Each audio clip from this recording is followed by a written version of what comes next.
경찰이 대장동 부동산 개발 특혜 의혹과 관련해서 경기 남부경찰청에 사건을 배당하며 본격적인 수사에 착수했습니다.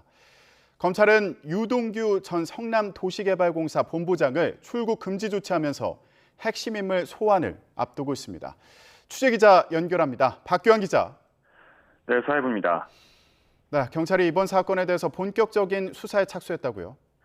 네, 그렇습니다. 경찰청 국가수사본부는 대장동 특혜 의혹과 관련된 시민단체의 고발 사건을 모두 경기남부경찰청에 배당했습니다.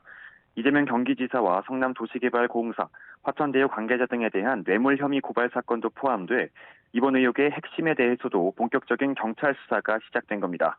또 여기엔 곽상도 국회의원 아들에 대한 고발 사건도 포함됐습니다. 앞서 서울 용산경찰서에서 금융정보 분석원으로부터 자료를 넘겨받아 수사하고 있던 배임 횡령 혐의 사건도 경기 남부경찰청에서 모두 담당하게 됐습니다. 이에 따라 용산경찰서 진행팀 7명, 서울경찰청 범죄수익추적팀에서 직원 4명도 함께 파견됐습니다. 경찰은 핵심 인물 조사도 속도를 낼 것으로 보이는데요. 이성문 화천대유 대표와 대주주 김만배 씨를 조사한 데 이어 화천대유의 사내이사이자 자회사 천화동인의 1호 대표인 이모 씨에 대해서도 참고인 신분으로 출석을 통보했습니다. 이 씨는 이재명 경기지사의 최측근으로 알려진 이화영 전 국회의원의 보좌관 출신인 것으로 알려졌습니다. 네, 이런 가운데 검찰 수사도 속도를 내고 있다고요? 네, 그렇습니다. 검찰도 핵심 관계자들을 출국 금지하는 등 본격적인 수사에 들어갔습니다. 서울중앙지검 경제범죄형사부는 최근 유동규 전 성남도시개발공사 기획본부장 등 관계자 여러 명을 출국 금지 조치한 것으로 알려졌습니다.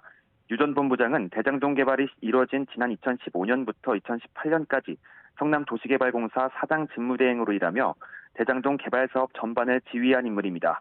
검찰은 조만간 유 전 본부장 등을 불러 상남해뜰 컨소시엄을 선정한 경위와 배당구조 설계 과정 등을 확인할 것으로 보입니다. 이와 별도로 검찰은 최근 성남해뜰에 투자한 천화동인 5호 실소유주 정모 회계사를 참고인으로 불러 조사했습니다. 검찰은 정 씨로부터 유 전 본부장과의 통화 내용이 담긴 녹취 파일 등을 확보한 것으로 알려졌습니다. 경찰과 마찬가지로 검찰에서도 서울중앙지검 경제범죄형사부와 공공수사 2부를 중심으로 검사 16명 규모의 대장동 개발 의혹 관련 전담 수사팀을 꾸렸고 어제 박범계 장관이 이를 승인했습니다. 지금까지 사회부에서 전해드렸습니다.